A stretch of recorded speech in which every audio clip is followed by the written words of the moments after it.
Good morning. Polycystic ഓവറിയെ പറ്റി നമ്മൾ ഒന്ന് രണ്ട് കാര്യങ്ങളൊക്കെ കേട്ടിരുന്നു. പോളിസിസ്റ്റിക് ഓവറി എന്താണ്, അത് എന്തൊക്കെ സിംറ്റംസ് ആണ് ഉണ്ടാക്കുക, അതിന് എന്തൊക്കെയാണ് ശ്രദ്ധിക്കേണ്ടത്, അതിന് ക്യൂർ ഉണ്ടോ, അങ്ങനത്തെ പല കാര്യങ്ങളെ കുറിച്ചും പറഞ്ഞു. ഇനി പോളിസിസ്റ്റിക് ഓവറിയെ കുറിച്ച് വേറൊരു കാര്യം പറയാനുള്ളത് എന്താണെന്ന് വെച്ച് കഴിഞ്ഞാൽ, പോളിസിസ്റ്റിക് ഓവറി ക്യൂറബിൾ അല്ല. അത് ഡയബറ്റീസ് ഒക്കെ പോലെ ട്രീറ്റ് ചെയ്യാൻ പറ്റുന്ന ഒരു അസുഖമാണ്, ട്രീറ്റ് ചെയ്ത് കൺട്രോൾ ചെയ്യാൻ പറ്റുന്ന ഒരു അസുഖമാണെന്ന് ഞാൻ പറഞ്ഞിരുന്നു. അപ്പൊ അതിന് ലോങ് ടേം ആയിട്ട് ഭാവിയിലേക്ക് അതിന് എന്തെങ്കിലും ബുദ്ധിമുട്ടുണ്ടോ? പലപ്പോഴും അഡോളസെന്റ് ഏജ് ഗ്രൂപ്പിലുള്ള കുട്ടികളുടെ അമ്മമാർ വരുമ്പോൾ ചോദിക്കും, ഇത് കല്യാണമൊക്കെ കഴിഞ്ഞ് പ്രസവമൊക്കെ കഴിഞ്ഞാൽ ശരിയാവില്ലേ ഡോക്ടറെ, വേറെ കുഴപ്പമൊന്നും ഇല്ലല്ലോ എന്ന്. അപ്പൊ അതിൽ നമ്മൾ ആദ്യം തന്നെ ശ്രദ്ധിക്കേണ്ട കാര്യം ഒബീസിറ്റി വരാതെ നോക്കുക എന്നുള്ളതാണ്. അല്ലെങ്കിൽ ഒബീസിറ്റി ഉള്ളവർ ഡയറ്റും എക്സസൈസും വെച്ചിട്ട് ഒബീസിറ്റി കൺട്രോൾ ചെയ്യുക എന്നുള്ളതാണ് ഏറ്റവും പ്രധാനം, ഡയബറ്റിസ് പോലുള്ള അസുഖങ്ങൾ ഭാവിയിൽ വരാതിരിക്കാനായിട്ട്. അപ്പോൾ പോളിസിസ്റ്റിക് ഓവറി ഉള്ള ആൾക്കാർക്ക് വരാൻ സാധ്യതയുള്ള എന്തൊക്കെയാണ്? ഡയബറ്റിസ് ഒന്ന്. ഡയബറ്റിസ് എന്ന് പറഞ്ഞാൽ കൂടുതലായിട്ട് നിങ്ങൾക്ക് വീട്ടിൽ ആർക്കെങ്കിലും ഡയബറ്റിസ് ഉണ്ടെങ്കിൽ, അല്ല ഒബീസിറ്റി കൂടുതലായിട്ടുണ്ടെങ്കിൽ, പിന്നെ പ്രഗ്നൻസിയുടെ ടൈമിൽ ജസ്റ്റേഷണൽ ഡയബറ്റിസ് വന്നവരാണെങ്കിൽ, അല്ല ഹെവി വെയിറ്റ് ഉള്ള ബേബീനെ ഡെലിവറി ചെയ്തവരാണെങ്കിൽ, അങ്ങനെയുള്ള കണ്ടീഷൻസിൽ സാധാരണ പോളിസിസ്റ്റിക് ഓവറി ഉള്ള ആൾക്കാരെക്കാളും ഡയബറ്റിസ് വരാൻ സാധ്യത കൂടുതലാണ്. അപ്പം അതിൻ്റെ ചെക്കപ്പുകളും കാര്യങ്ങളും ചെയ്തുകൊണ്ടിരിക്കണം. അതുപോലെ തന്നെ ഹൈപ്പർ ടെൻഷനുള്ള ചാൻസും പോളിസിസ്റ്റിക് ഓവറി ഉള്ളവർക്ക് കൂടുതലാണ്.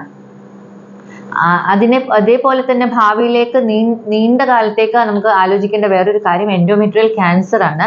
അതായത് പോളിസിസ്റ്റിക് ഓവറി ഉള്ള ആൾക്കാർക്ക് മാസക്കുളി ആർത്തവം ക്രമമായി വരാത്തത് കൊണ്ട് എൻഡോമെട്രിയൽ ക്യാൻസറിനുള്ള സാധ്യത മറ്റുള്ളവരെക്കാളും വളരെ കൂടുതലാണ്.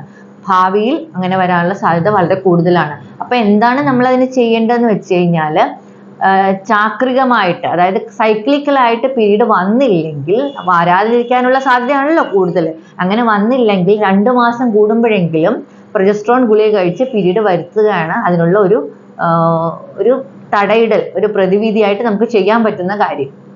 ഡെഫിനറ്റ്ലി നമുക്ക് ചെയ്യാൻ പറ്റുന്ന കാര്യം ഒബേസിറ്റി എന്നുള്ളത് കുറയ്ക്കുക എന്നുള്ളത് തന്നെയാണ്. പക്ഷെ ഇത് അറ്റ്ലീസ്റ്റ് ട്രൈ ചെയ്യേണ്ടതാണ്. പിന്നെ നമ്മുടെ സെൽഫ് എസ്റ്റീമിനെ ബാധിക്കാനും ഡിപ്രഷൻ പോലുള്ള കാര്യങ്ങൾ വരാനും കാരണമാണ്. എല്ലാവരും നീ വണ്ണം വെച്ചിട്ടാണ്, നീ തടിച്ചിട്ടാണ്, ഇങ്ങനെയൊക്കെ പറഞ്ഞുകൊണ്ടിരിക്കുക, അല്ലെങ്കിൽ കുട്ടികളാവാത്തത് കൊണ്ടാണ് എന്നൊക്കെ പറഞ്ഞുകൊണ്ടിരിക്കുമ്പോൾ നാച്ചുറലി നമ്മുടെ സെൽഫ് എസ്റ്റീമിനെ അത് എഫക്ട് ചെയ്യും. അങ്ങനെ ഡിപ്രഷൻ പോലുള്ള കാര്യങ്ങൾ വരാൻ പറ്റും. പിന്നെ സ്നോറിങ്, അതായത് കൂർക്കം വലി കൂടുതലായി കാണുന്നുണ്ട് എന്നാണ് പറയുന്നത് പോളിസിസ്റ്റിക് ഓവറി ഉള്ളവർക്ക്. അതുകൊണ്ട് ഉറക്കം ശരിയാവാതെ വരികയും ഡേ ടൈമിൽ ക്ഷീണവും ഡ്രൗസിനെസ്സും ഒക്കെ തോന്നാനുള്ള സാധ്യതകളും കൂടുതലാണ്. അപ്പോൾ ഏറ്റവും പ്രധാനപ്പെട്ട 2 കാര്യങ്ങൾ എന്ന് പറയുന്നത് cancer risk of endometrium, uterine cancer വരാനുള്ള സാധ്യത. പക്ഷെ ബ്രസ്റ്റിന്റെ ഓവറിയുടെ ക്യാൻസർ റിസ്ക് ഇൻക്രീസ് ചെയ്യുന്നില്ല. ഭാവിയിൽ ഡയബറ്റിസ് വരാനുള്ള സാധ്യത, ഇത് രണ്ടും നമുക്ക് തള്ളിക്കളയാൻ പറ്റില്ല.